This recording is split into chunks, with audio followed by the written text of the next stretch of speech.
이제 모두 다 같이 일어나셔서 오늘도 우리를 불러 예배케 하신 하나님께 감사하며 함께 사도신경으로 우리의 신앙을 고백하겠습니다. 나는 전능하신 아버지 하나님 천지의 창조주를 믿습니다. 나는 그의 유일하신 아들 우리 주 예수 그리스도를 믿습니다.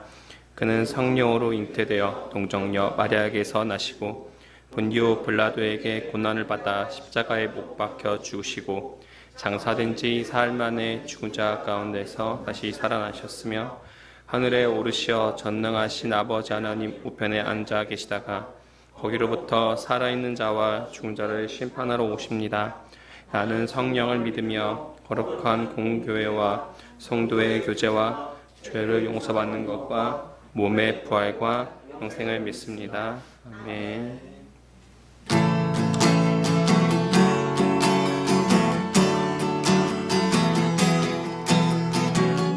박수 치시면서 하나님께 감사하며 찬양하겠습니다.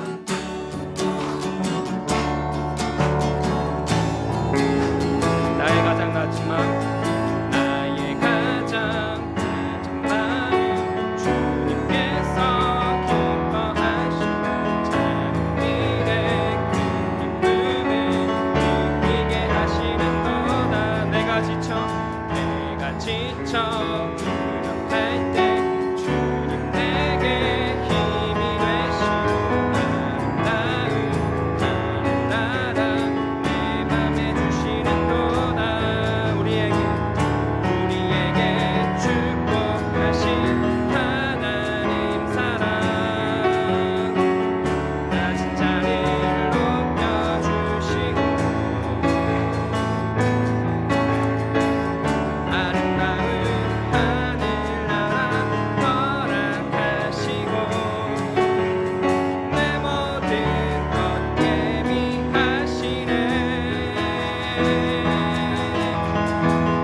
가장 낮지만 나의 가장 낮은 마음 주님께서 기뻐하시고 참 일의 기쁨을 느끼게 하시는도다.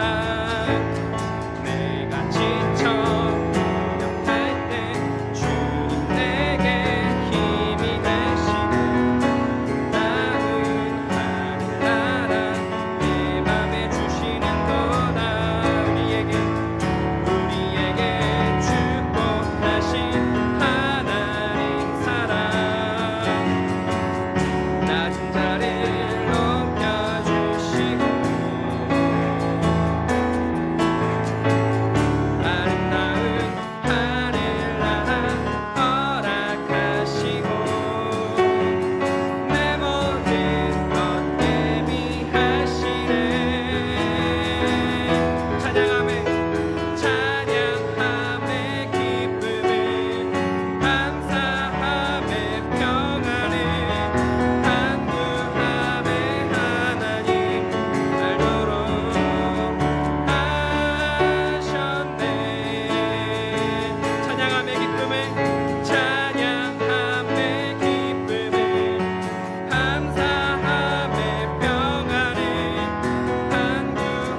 주여 우린 연약합니다. 주여 우린 연약합니다.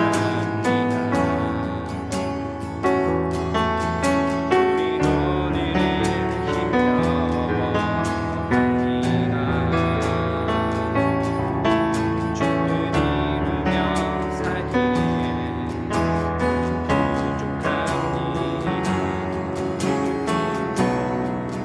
우린 연약합니다. 주여 우리 넘어집니다. 주여 우리 넘어집니다. 오늘 하루 실수합니다. 주의 긍휼을 구하는 죄인입니다. 주만 바라봅니다.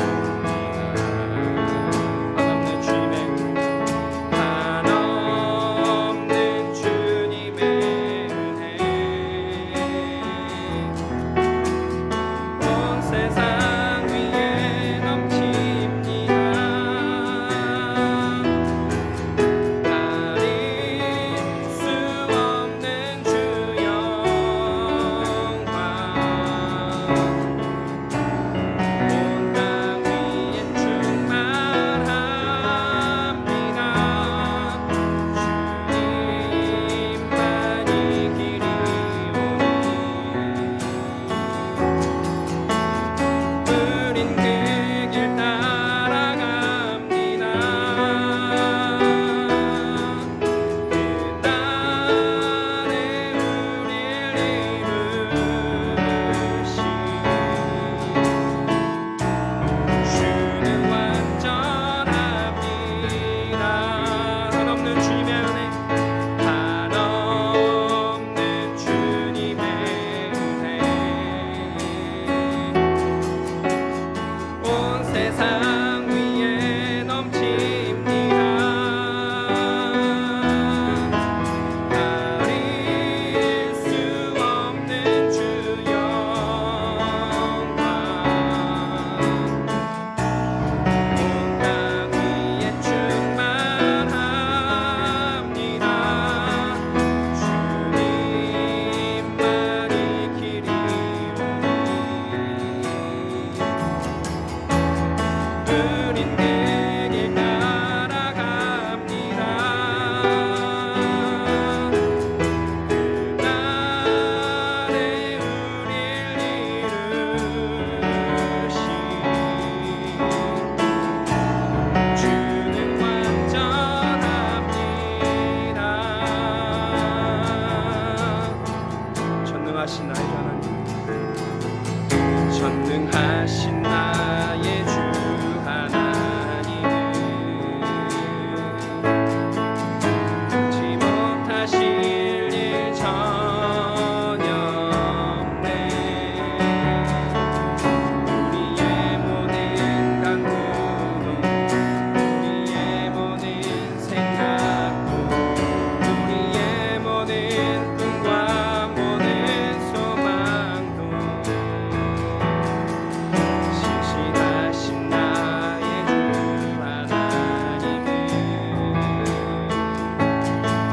우리의 모든 괴로움 바꿀 수 있네. 불가능한 일 행하시고 죽은 자를 일으키시니 그를 이길 자 아무도 없네. 주의 말씀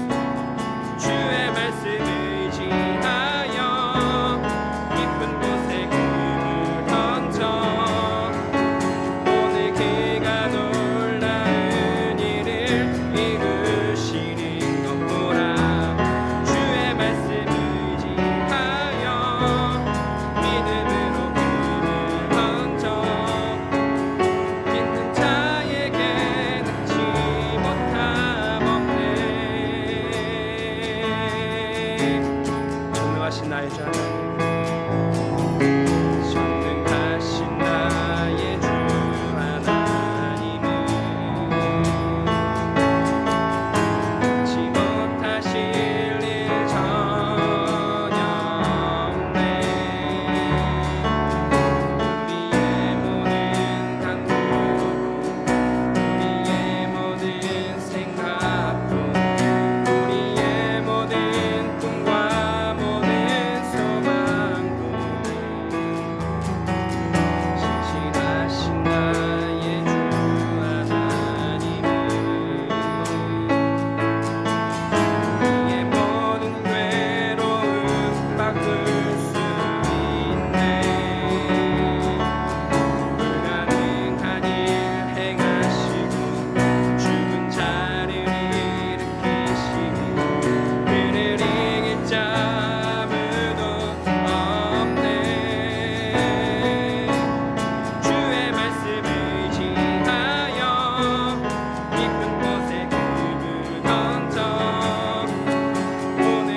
한번 기도하시겠습니다.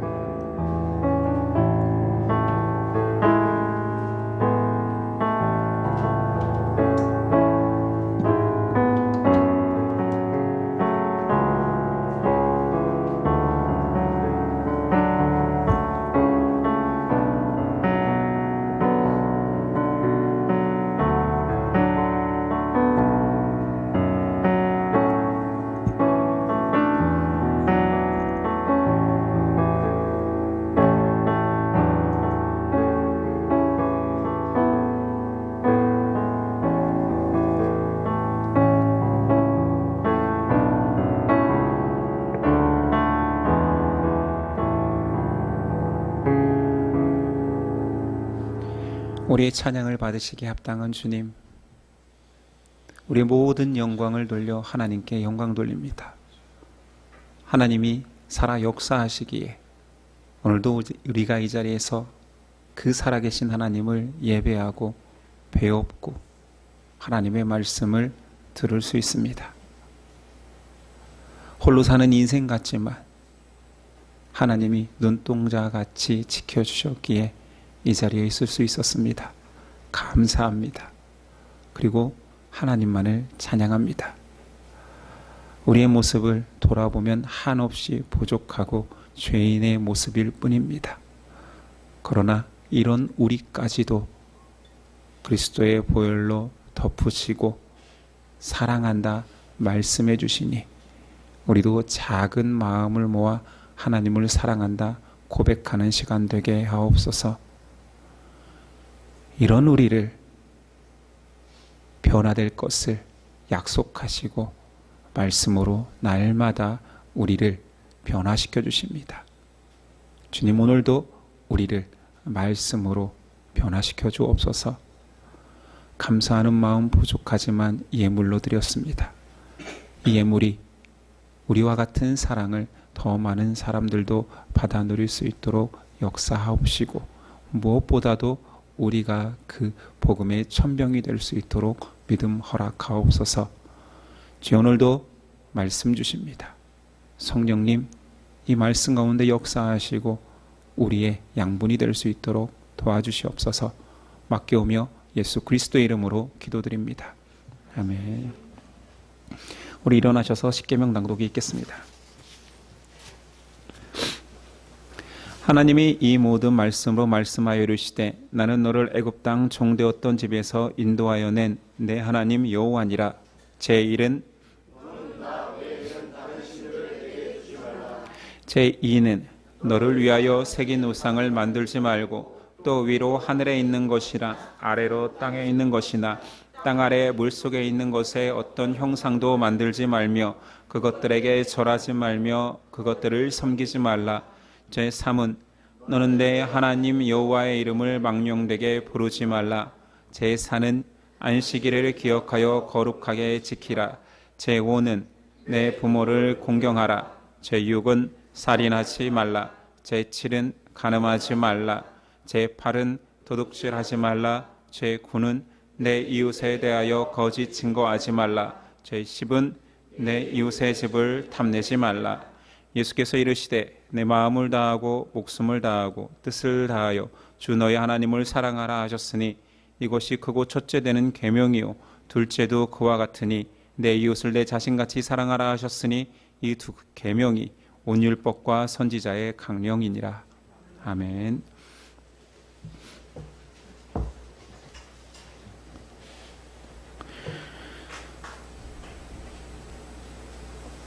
오늘 우리에게 주시는 하나님의 말씀은 누가복음 5장 1절로 11절까지입니다.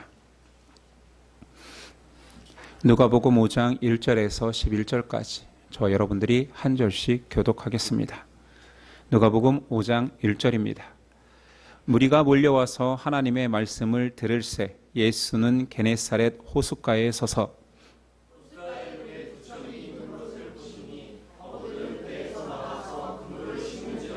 예수께서 한 배에 오르시니 그 배는 시몬의 배라. 육지에서 조금 떼기를 청하시고 앉으사 배에서 무리를 가르치시더니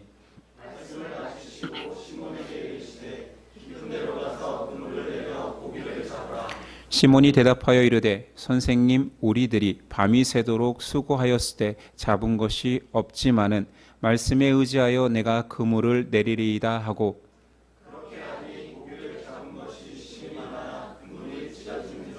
이에 다른 배에 있는 동무들에게 손짓하여 와서 도와달라 하니 그들이 와서 두 배의 채움에 잠기게 되었더라.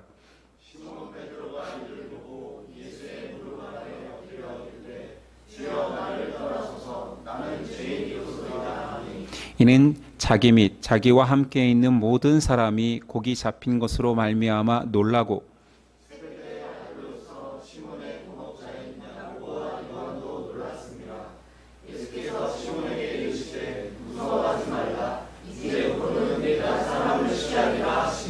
함께 읽습니다. 그들이 배들을 육지에 대고 모든 것을 버려두고 예수를 따르니라. 아멘. 말씀의 제목은 예수님의 부드러운 부르심. 예수님의 부드러운 부르심이라는 제목으로 오늘 나누겠습니다. 예수님께서 갈릴리 사역하시던 중에 이제 12 제자 중에 어부 출신 3명을 부르시는 장면입니다. 1절에서 3절 무리가 몰려와서 하나님의 말씀을 들을새 예수는 게레사렛 호숫가에 서서 호숫가에 배 2척이 있는 것을 보시니 어부들은 배에서 나와서 그물을 씻는지라. 예수께서 한 배에 오르시니 그 배는 시몬의 배라. 육지에서 조금 떼기를 청하시고 앉으사 배에서 무리를 가르치시더니. 이 장소는 게네사렛 호수라 말합니다. 우리가 잘 알고 있는 그 갈릴리 호수입니다. 이 갈릴리 호수는 이름이 참 많습니다. 지금 게네사렛 호수라 말하는 것은 유대 역사가 요세푸스의 기록에 보면 수금처럼 휘어진 호수이기에 겟네렛을 칭하여 게네사렛 호수라 말했다라고, 어원이 그렇다라고 기록되고 있고요. 구약에는 이 갈릴리 호수를 긴네렛이라고 민수기 34장에 기록되어 있는데 그것은 그 호수 근방에 구약시대에 강한 요새와 같은 긴네렛 주변에 지역 이름을 따서 호수라 명하였고, 또 요한복음에 보니 디베랴 호수도 이 갈릴리 호수입니다. 헤롯이 정권을 잡은 이후에 로마 황제에게 잘 보이기 위하여서 갈릴리 호수 근방에 도시를 하나 건설하고 로마 황제 티베리우스의 이름을 따서 디베랴라고 명명하였고 그 땅 주변의 호수이니까 디베랴 호수라 불리었습니다. 그리고 또 갈릴리 호수를 갈릴리 바다라고도 칭하는데 이것은 히브리어 호수 바다 공이 얌이라는 단어를 쓰기 때문에 겸하여 써서 호수 바다 번역할 때 그렇게 들어온 것입니다. 실제로 이 갈릴리 호수는 주변 둘레만 54km래요. 굉장히 크죠. 뭐 위에 아래는 20km가 넘는다. 길이만 20km가 넘는다 하니 가히 호수 같지 않은 게 당연합니다. 저는 갈릴리 호수는 가보지 않았지만 케냐에 있을 때 갈릴리 호수보다 훨씬 더 큰 빅토리아 호수에 가본 적이 있습니다. 가서 처음에 본 것은 이게 호수야. 빅토리아 호수는 대한민국 땅의 70% 크기입니다. 그러니까 지도에서 보면 그냥 나라 같아요. 한 나라의 크기만큼 지도에서도 보일 만큼. 그러니 그곳에 처음 갔을 때 멀리 유조선 같은 게 보여요. 이게 호수야? 누가 봐도 바다라고 여길 만큼 큰 호수도 있습니다. 고대 유대인들에게 이 갈릴리 호수는 그냥 바다라 칭해도 아무 거리낌이 없을 정도였죠. 이곳 호숫가에, 바닷가에 군중들과 함께 예수님이 오셔서 말씀을 전하시는데 베드로의 배에 올라 앉으셔서 말씀을 가르치십니다. 근데 이 내용은 공관복음, 공통된 관점을 보고 같은 자료를 쓴 세 복음서에 다르게 묘사되어 있습니다. 마태, 마가에는 예수님께서 홀로 찾아오십니다. 근데 여기는 군중과 함께 오셔서 말씀을 전하시잖아요. 마태, 마가에서는 우리가 앞에서 보았던 베드로 장모 치유가 나중에 있으나 우리는 벌써 그 사건을 본 이후에 베드로를 만나는 장면을 보고 있습니다.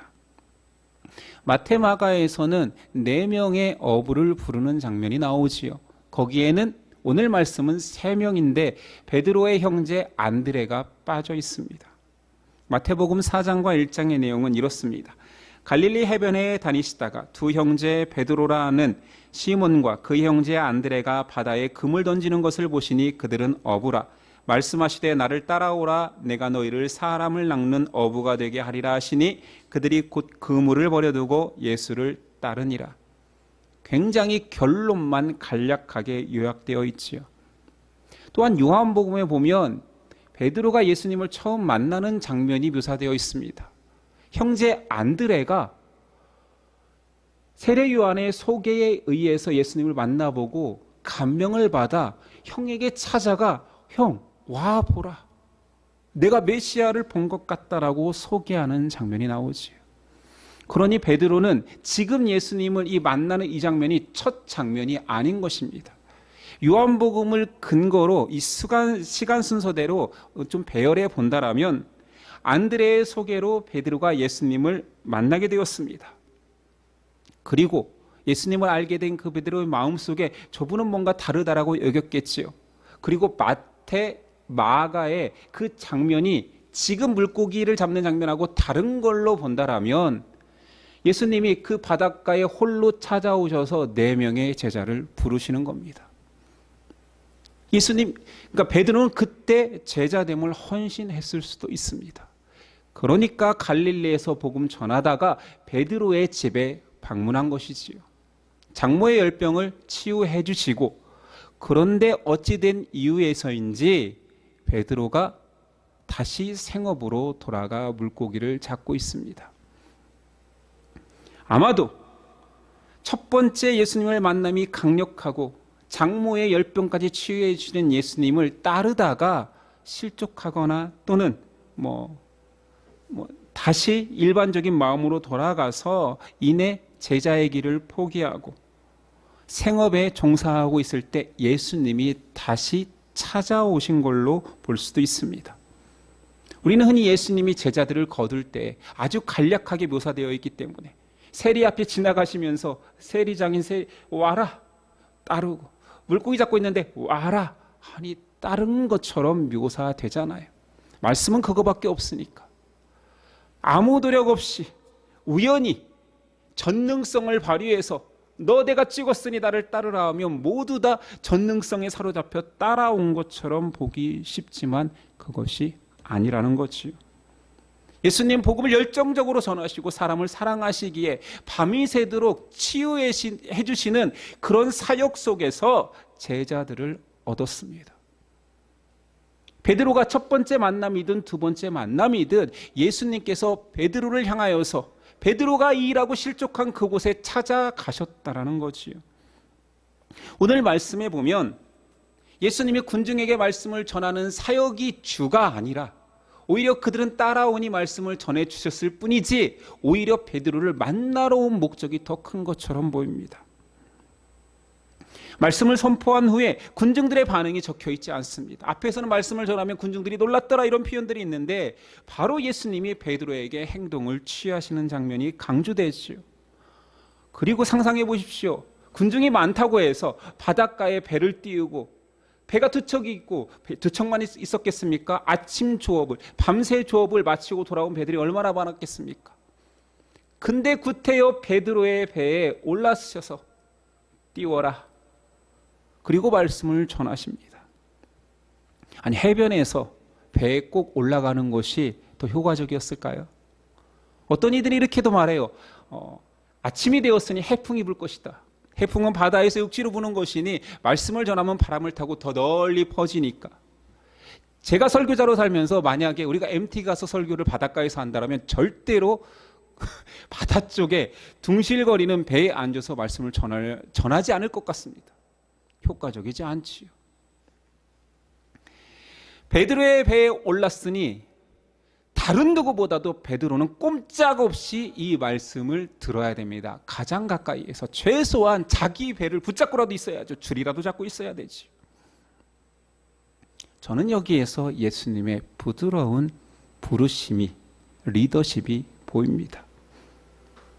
첫 번째 부르심이 어떤, 두 번째 부르심이 어떤, 예수님은 권능을 행할 수 있기에 실족하고 밤새 조업을 실패한 베드로에게 가서 바로 이적을 행하고 나를 다시 따르라 말씀할 수 있었지만 그렇게 하지 않습니다.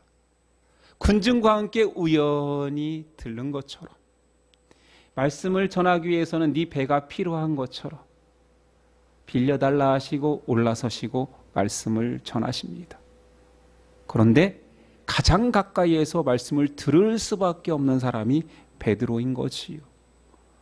말씀을 경청할 수 있는 토대를 마련하신 이후에 그를 완전히 말씀으로 녹이고, 그리고 확신할 수 있는 이적을, 순종을 요구하는 모습이 보이고 있습니다. 말씀을 가르치시기를 마치신 예수님은 그물을 다시 던지라 말합니다. 어부들은 이미 아침이 되어서 그물을 씻고 있었습니다. 심지어는 한 마리도, 밤새 한 마리도 잡지 못한 허망한 상태입니다. 아무리 예수님이지만 베테랑 어부에게 목수 예수님께서 깊은 데에 가서 그물을 던져라. 실제로 찾아보니까 갈릴리 바다는 그 당시에 모두 물고기를 저녁에 얕은 곳에서 잡았다라고 기록되어 있습니다. 이 상식이었던 거지요. 근데 예수님은 비상식이에요. 해가 떴는데, 그리고 멀리 깊은 데서, 아니 지금처럼 뭔가 어업기술이 발달해서 깊은 데에 그물을 내릴 만큼, 그리고 막 바닥을 훑을 만큼 쌍끌이 어선이 아니잖아요. 비상식적이고 이해할 수 없는 그 명령을 시킨 겁니다. 다 씻어놨는데. 그럼에도 불구하고 베드로는 순종합니다. 5절, 시몬이 대답하여 이르되 선생님, 우리들이 밤이 새도록 수고하였을 때 잡은 것이 없지만은 말씀에 의지하여 내가 그물을 내리리이다. 이것을 굉장히 긍정적인 순종으로 보는 분들이 많습니다. 근데 저는 앞에 말을 토를 달았다는 것 자체가 그렇게 지금 긍정적인 것 같진 않아요. 선생님, 우리들이 밤새 수고하였지만은 그럼에도 불구하고 당신이 시키시니 해보겠습니다. 저는 그럼에도 불구하고를 놓고 싶습니다. 아직도 거리껴지는 거예요. 아예 안 잡힐 텐데 그럼에도 불구하고. 이 그럼에도 불구하고는 두 가지로 해석될 수 있습니다. 내키지 않지만, 내가 하기 싫음에도 불구하고, 그럼에도 불구하고 당신이 권위 있고 나는 약한 자이니 해보겠습니다라는 잘못된 태도에 그럼에도 불구하고가 있고요. 오늘 그런 태도는 아닌 것 같아요. 자, 나는 아직 이해가 되지 않지만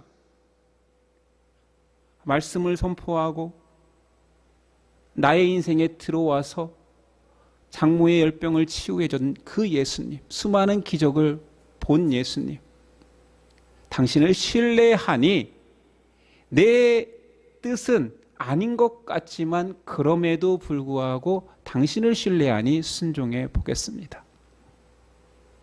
이것인 거지. 똑같은 결론이지만, 행함이 있지만 태도는 전혀 다릅니다. 성숙한 믿음은 순종으로 만들어집니다. 그래서 믿음의 동의어에 가까운 말이 순종입니다. 순종을 연습하는 자들이, 순종을 쌓아가는 자들이 성숙한 자요 좋은 믿음의 사람입니다. 그렇다면 믿음의 사람은 순종이 쉬울까요? 아니요, 그건 또 아닙니다. 왜냐하면 믿음이 좋을수록 하나님이 더 큰 순종을 요구하기 때문이죠. 아브라함이 그 예입니다.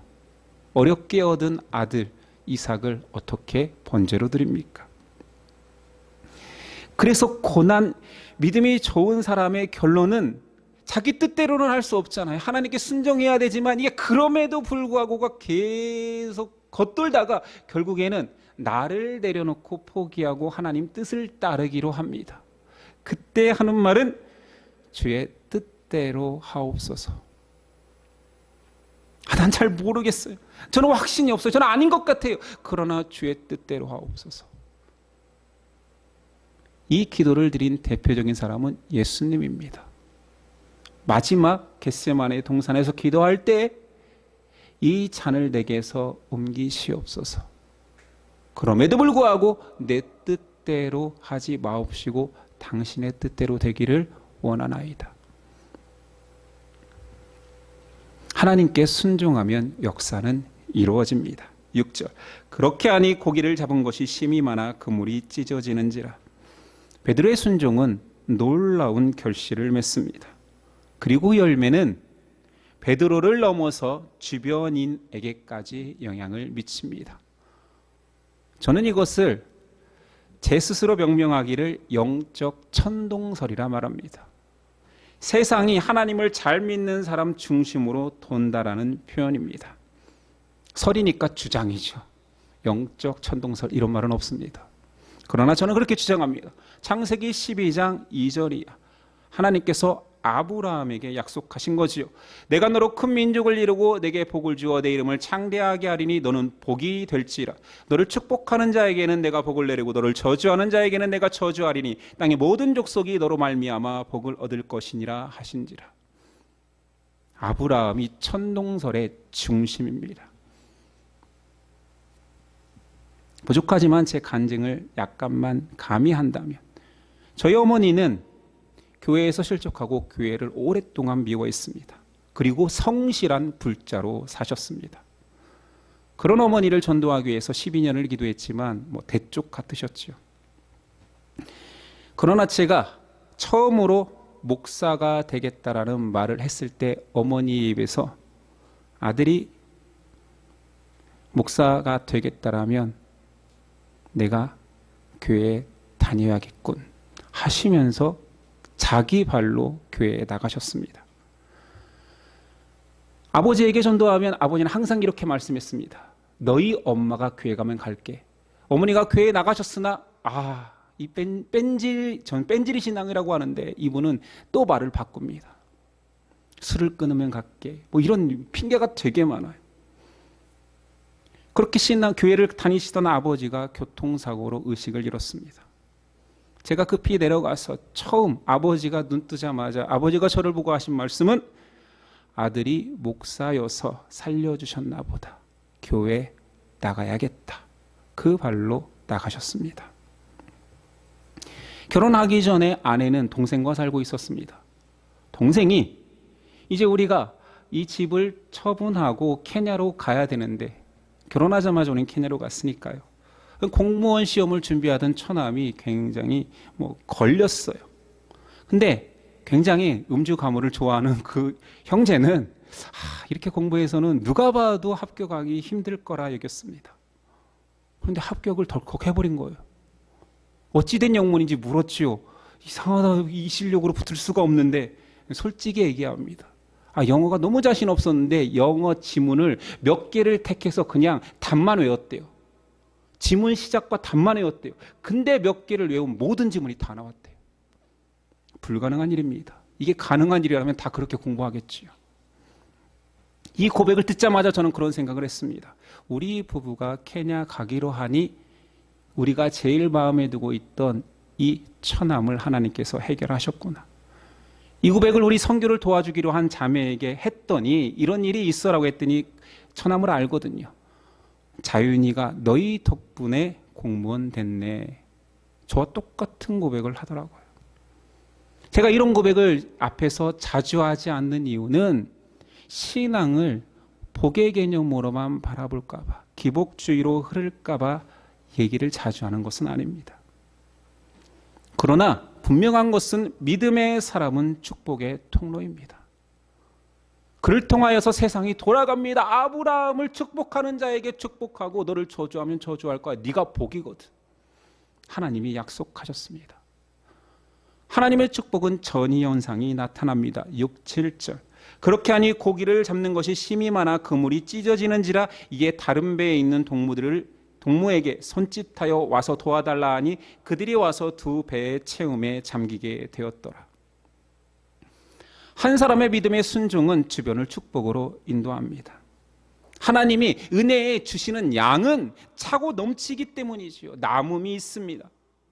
놀라운 축복은 사람들에게 모두 다 경험되어지게 합니다. 자, 만약 오늘 베드로의 그 어획량 대박이라는 그 축복이 우리에게 오늘날 이루어진다면, 신앙인에게 이루어진다면, 자, 한번 가정해 봅시다. 나에게 이루어졌어요. 또는 신앙인에게 이루어졌어요. 그의 다음 행동은 무엇일까요? 생각해 보셨습니까? 1번. 객관식으로 물어볼게요. 베드로와 같이 예수님을 경외하며 따른다. 2번. 그 놀라운 대박을 팔아 주변의 배와 그물을 사들여 더 큰 대박을 노린다. 객관식인데 선지가 2개밖에 없습니다. 뭐 고민할 것도 없지요. 많은 사람들이 수주대토, 한 번 잡힌 토끼를 또 기다리는 거예요. 한 번 이 놀라운 은혜를 또 주실 거라고 기다리며 꿈꾸며 신앙생활을 망칩니다. 낭비하지. 예수님의 기적을 본 많은 사람들 앞에서 한번 등장했지요. 우리 마을에 붙잡아두려고 합니다. 뒤에 가면 예루살렘 사람들은 예수님의 그 놀라운 기적들을 경험하며 왕 삼으려 합니다.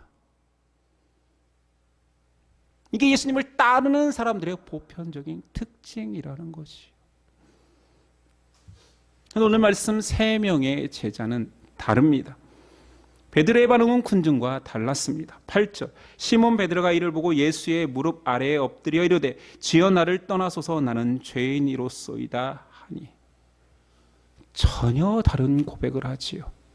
선생님이라는 호칭이 주님, 주인님으로 바뀌어 있습니다. 그리고 많은 사람들은 붙잡고 이 마을에 계속 계세요 하는데 베드로는 나를 떠나소서. 피조물이 창조주임을 인식할 때 나오는 보편적인 현상입니다. 더러운 죄인이 거룩한 주인을 만나면 하는 첫 마디가 나를 떠나소서입니다. 그 경외감을 견딜 수가 없거든요. 나의 더러움과 추함이 다 드러나기에 울며 떠나기를 간구할 수밖에 없습니다.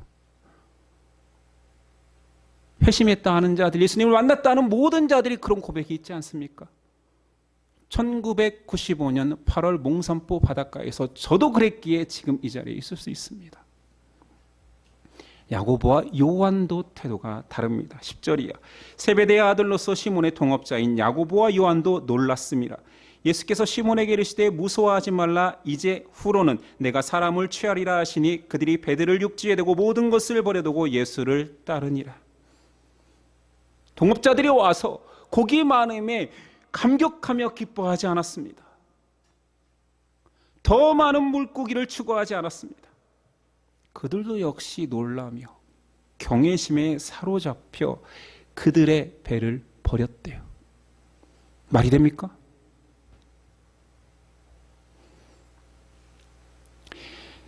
어부가 배를 버렸다라는 거, 조그만 하찮은 조각배를 하나 버렸다고 생각하기 십상인데 고대 사회입니다. 고대 사회에 배를 가졌다라는 거, 나무를 구하기도 힘들고 그 나무를 깎아서 배를 만들기도 힘든데 최소한 중산층 이상의 재산이라는 것입니다. 그것을 기꺼이 버릴 만큼 오늘 만난 예수님이 보석처럼 더 귀히 보이더라는 것이지요. 창조주를 인식한 피조물의 당연한 반응은 경외심 가운데 두렵고 그리고 그분을 따르려는 마음이 생깁니다. 그렇지 않겠어요?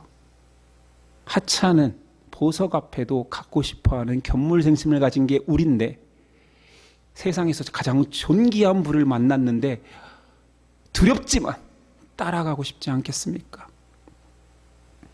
예수님을 만난다는 것은 인간이 경험할 수 있는 가장 놀라운 기적입니다. 그 빛에 노출되기만 해도 모든 것들이 송두리째 바뀌는데 따라가기 싫다고요. 그것은 진리가 아니지요. 이것은 예수님을 주라 고백하는 사람만 아는 고백입니다. 예수님을 주라 고백하는 사람들 중에 모두 다 생업을 뒤로하고 예수님만을 따르겠다라고 고백하지는 않습니다. 그러나 적어도 주님을 만난 자라면, 그를 주라 고백하는 자라면 내 모든 것을 드려 당신께 바치겠습니다라는 마음은 진심인 거지요. 심지어 생명까지. 오늘 말씀 예수님께서 베드로를 부르는 장면입니다. 예수님은 먼저 말씀으로 베드로를 녹이시고 설득하십니다. 예수님은 베드로에게 성실했습니다. 가족 문제, 장모의 열병을 해결해 주셨고 생업 문제, 물고기를 잡게 해주셨습니다. 그리고 말씀하시는 거지요. 나를 따라오너라, 나의 사명자가 되라. 저는 그래서 이 예수님을 부드러운 부르심, 따뜻한 부르심으로 말하는 것입니다. 우리가 삶의 전환점으로, 신앙인으로, 신앙생활이 전부인 사람으로 변화되기까지 강권하에서 병이 들려서 낫게 하고 이런 강압적인 방법이 아니라 예수님은 계속 말씀으로 권면하여서 인생이 바뀌게 하십니다. 신앙인이라면 누구나 변화를 꿈꿉니다. 이것조차 없다라면 아직 믿음이 안 들어온 것이죠. 구도자입니다. 교인은 맞지만 믿음의 사람은 아직 아닐 수 있습니다. 그게 나쁜 것은 아니지요. 누구나 그 과정을 거치니. 그러나 이 변화를 꿈꾸면서 하는 오해와 실수가 있으니 첫 번째는 인생 역전의 믿음 또는 신앙을 꿈꿉니다. 내가 지금 변화되지 않는 것은 강력한 하나님의 기적이 없어서라고 여기는 거지요.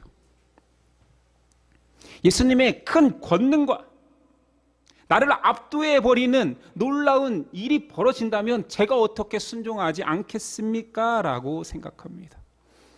근데 예수님은 사람을 그렇게 부르지 않습니다. 그래서 12제자를 부를 때 그렇게 밋밋하게 지나가시다가 나를 따르라 말씀하시는 거지요. 예수님이 사람을 부르는 방식을 다시 패턴화한다면 이런 겁니다. 주님은 말씀하십니다. 말씀을 가르치십니다. 그리고 그 말씀에 감동된 자에게 명령하시지요. 순종을 요구하십니다. 순종하면 기적이 일어나는 것입니다. 나는 신앙인들이 천둥 소리 같은 부르심을 구합니다. 또는 이런 간증도 많이 들었을 거예요. 목사님들이 많이 하시죠. 내가 죽을 뻔했어. 그때 하나님이 돌아오지 않으면, 목사가 되지 않으면 날 죽일 것 같았어. 하는 일마다 다 망했어. 이게 안 될 수가 없는데 이상하게 막히더라고. 기도해보니 하나님이 나를 지혜 종으로 쓰기 위해서 이렇게 사업을 망하게 하고 인생을 꼬이게 했어.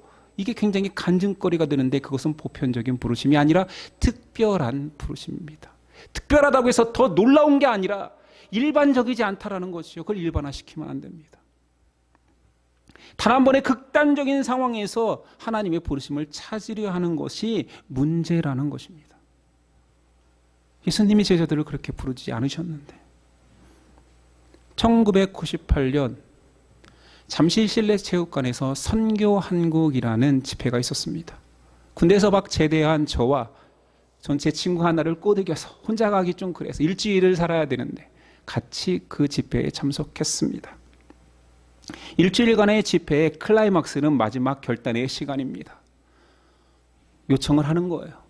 자, 선교한국에 와서 선교사들에게 도전을 받은 수많은, 그때 진짜 터져 나갔습니다. 잠시 실내체육관이 가득 기독 청년으로 가득 찼었지요. 결단의 시간에 이제 제안을 하는 것입니다. 처음은 이렇게 시작합니다. 단기 3달. 장사 같죠? 자, 단기 3달. 자, 경매입니다, 경매. 단기 3달 일어나십시오. 일어납니다. 저는 그때 일어나지 않았어요. 그때 일어났어야 했는데. 이게 제일 짧은 거라는 걸 몰랐죠. 자, 그 다음은 6개월. 그 다음은 1년입니다. 더 이상 버텼다가는 이게 더 커질 것 같아서 저는 그때 벌떡 일어났습니다. 단기 1년. 제 옆에 있는 친구는 아직 일어나지 않았어요. 그 다음은 3년 헌신자. 그 다음은 6년 헌신자. 그 다음은 369 아닙니다. 종신헌신자. 근데 그 친구가 6년에서 일어났습니다. 전 하나님과 약속을 지키기 위해서 케냐로 1년 단기 선교를 다녀왔습니다. 지금 그 친구는 선교사가 되지 않고 교회에 다니지 않고 있습니다. 하나님의 소명은 단 한 번의 뜨거움과 결단으로 이루어지는 것이 아닙니다. 청년 때 헌신 한 번으로 내 신앙의 종착점, 뭔가를 이루었다라고 말할 수 없는 것입니다. 예수님의 부르심은 따뜻하고 말씀을 준비하여서 따뜻한 밥을 내는 엄마처럼 계속 우리에게 말씀을 먹이십니다. 그리고 기다려주십니다. 예수님은 한 제자를 얻기 위해서 성실하셨고 여러 번 도전하셨고 실족하였지만 찾아가서 또 권면하십니다. 기다려주시지요. 베드로를 향한 예수님의 기다림은 마지막 십자가를 지고 부활할 때까지 얼마나 길었는지 우리는 잘 알고 있습니다. 예수님은 신앙인의 처지를 헤아려 주십니다. 왜 너 그때 헌신하지 않았니 하지 않습니다. 각자의 부름의 때와 헌신의 때가 있습니다. 예수님의 부드러운 부르심과 말씀이 쌓일 때 결국 헌신자가 되는 것입니다. 신앙인들이 믿음에 대해서 오해하는 두 번째가 있습니다.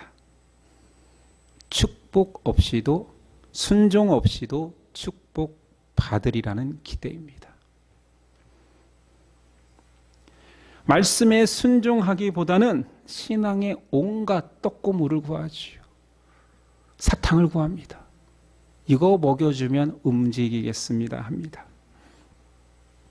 순종이 있어야 기적이 있는 것인데 그 순종이라는 것은 또한 말씀이 있어야, 명령이 있어야 순종을 하잖아요. 근데 말씀을 사모하지 않은 채 그 모든 과정을 건너뛰어 내 인생이 기적이 있기를 기대합니다. 이건 말이 되지 않습니다. 이런 것들을 간증으로, 말이 되지 않는 이 과정을 무시한 것들을 간증으로 하니 모든 사람들이 그 사람의 간증을 추구하는 거지요. 어느 순간 하나님이 주셨는데 깨달았다. 구약에 가장 하나님으로부터 축복을 많이 받았다 할 수 있는, 현대인이 생각하기에 축복의 개념으로 부, 명예, 형통함, 이 모든 것들을 다 가진 자가 있으니 다윗입니다. 그 다윗이 솔로몬에게 한 유언적인 말씀을 들어보십시오. 왕상 2장의 내용입니다. 다윗이 죽을 날이 임박함에 그의 아들 솔로몬에게 명령하여 이르되 내가 이제 세상 모든 사람이 가는 길로 가게 되었노니 너는 힘써 대장부가 되고 내 하나님 여호와의 명령을 지켜 그 길로 행하여 그 법률과 계명과 율례와 증거를 모세의 율법에 기록된 대로 지키라. 그리하면 내가 무엇을 하든지 어디로 가든지 형통할지라. 여호와께서 내 일에 대하여 말씀하시기를 만일 내 자손들이 그들의 길을 삼가 마음을 다하고 성품을 다하여 진실이 내 앞에서 행하면 이스라엘 왕위에 오를 사람이 내게서 끊어지지 아니하리라 하신 말씀을 확실히 이루게 하시니라. 평생 축복의 사람으로 가장 많은 걸 누린 그가 율법을, 계명을, 하나님의 말씀을 떠나지 않게 하고 지켜라. 그래야 형통한다라고 유언을 남깁니다.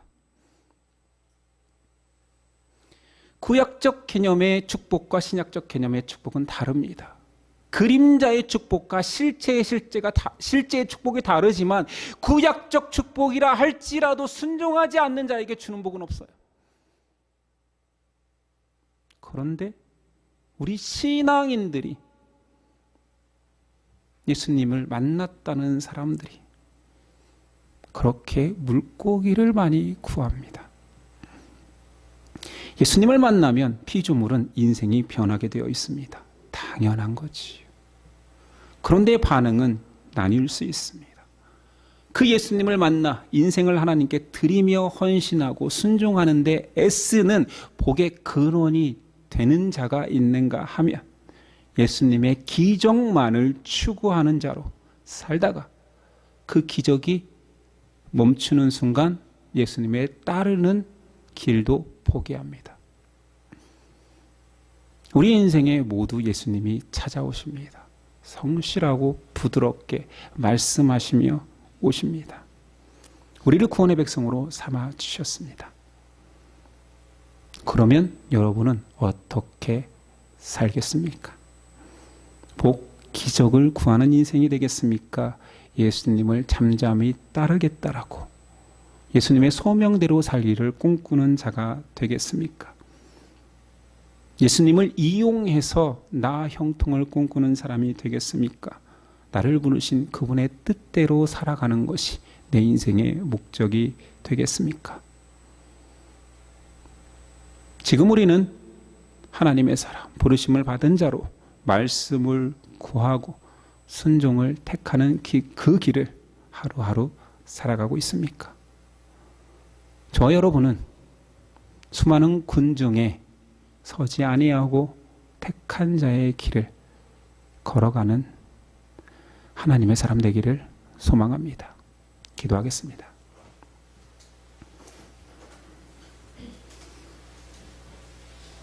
주님 감사합니다. 우리에게 오셨지요. 예수님, 우리가 예수님을 발견하는 것이 아니라 예수님이 찾아오셨지요. 높고 높은 보좌에서부터 낮고 낮은 땅까지 오시고 그리고 부족한 나를 위해 걸음하셨지요. 그 은혜를 자꾸 망각합니다. 하나님의 사람이라는 의식만 가지고 자부심만 가지고 계속 나를 돕는 분으로 예수님을 사용하려 하고 있지는 않았습니까? 우리 마음속에 예수님 나의 왕이 되셔서 나의 모든 것을 채워주옵소서라는 간구만 가득하지는 않았습니까? 그분이 나를 향하여 말씀할 때는 귀를 막고 못 들은 채하고 순종을 요구할 때에는 외면하지는 않았습니까? 다시 그분을 만난 자리에 가서 처음 경외하였고 설레었던 그 나로, 순수한 나로 돌아가게 하옵소서. 그리고 순수함을 가지고 믿음의 순종을 더하여 소명대로 살아가는 우리 될 수 있도록 성령님 붙잡아 주옵소서. 예수 그리스도의 이름으로 기도드립니다. 아멘. 일어나서 결단 찬송 드리겠습니다.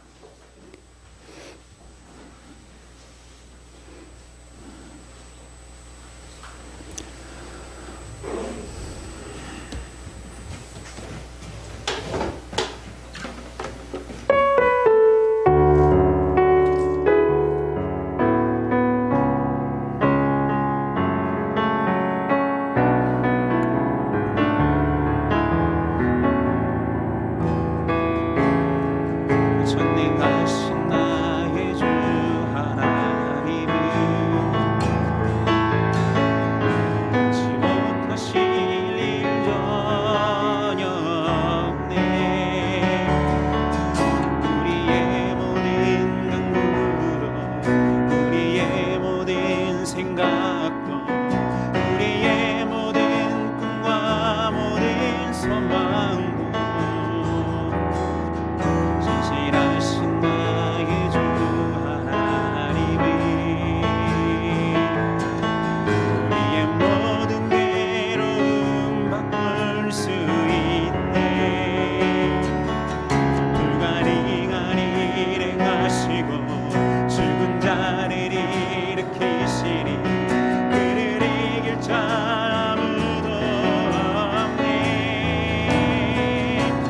주의 말씀이 제하여 깊은 곳에 금을 던져 오늘 그가 놀라운 일을 이루시리. 덮어라 주의 말씀이 제하여 믿음으로 금을 던져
지 못함 없네. 믿는 자에게는 지 못함, 믿는 자에게는, 믿는 자에게는 지 못함 없네.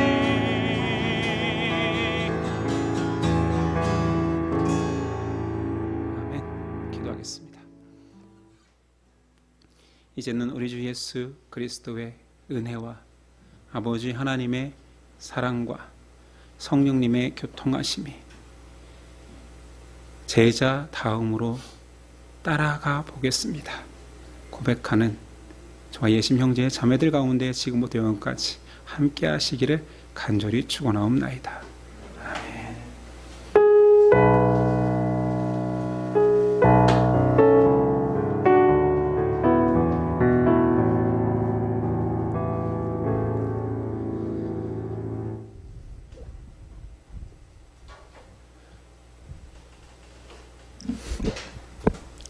우리 옆 사람과 인사했으면 좋겠습니다. 당신이 예수님이 아끼는 그 제자입니다. 예, 그런 고백에 합당한 우리 되었으면 좋겠고요.